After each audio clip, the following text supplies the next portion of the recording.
અમરેલી શહેરનું એકમાત્ર ફરવાલાયક સ્થળ એટલે અહીંનું સુપ્રસિદ્ધ કામનાથ મહાદેવ મંદિર।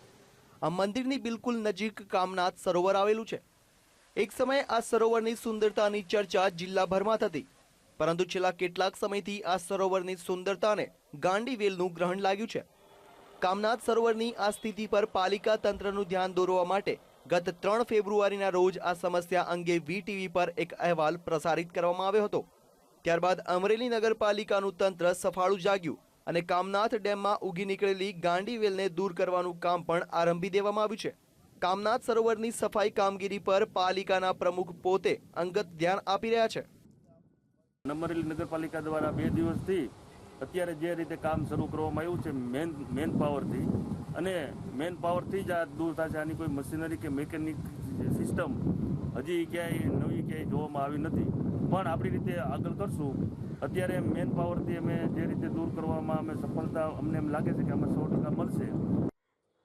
એક સમય જે સરોવરની સુંદરતા જિલ્લાભરમાં પ્રખ્યાત હતી, તે કામદેવ સરોવર જાળવણીના અભાવે એટલી હદે ગંદુ થયું કે લોકો તેની નજીકથી પસાર થવાનું પણ ટાળવા લાગ્યા હતા।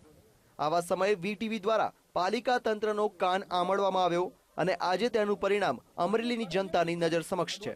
આજે પાલિકા પ્રમુખ દ્વારા વીટીવીને જણાવવામાં આવ્યું કે આ સફાઈ કામ ખૂબ જ ઝડપથી પૂરું કરવામાં આવશે।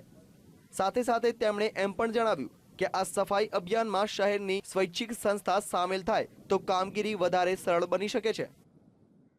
સાથે સાથે અમરેલી શહેરની એનજીઓ, સેવાભાવી મંડળો, જાહેર ટ્રસ્ટોને પણ વિનંતી કરવામાં આવે છે, જે રીતે જૂનાગઢ કોર્પોરેશનમાં સંયુક્ત રીતે જે કામગીરી આરંભી હતી, એમ જો અમને પણ સહકાર મળે તો વહેલી તકે આ કામ આપણે પૂરું કરી શકીશું।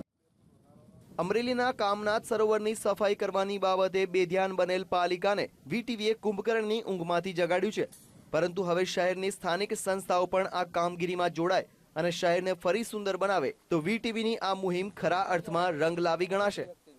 Rajesh Gadhiya, VTV news, Amreli.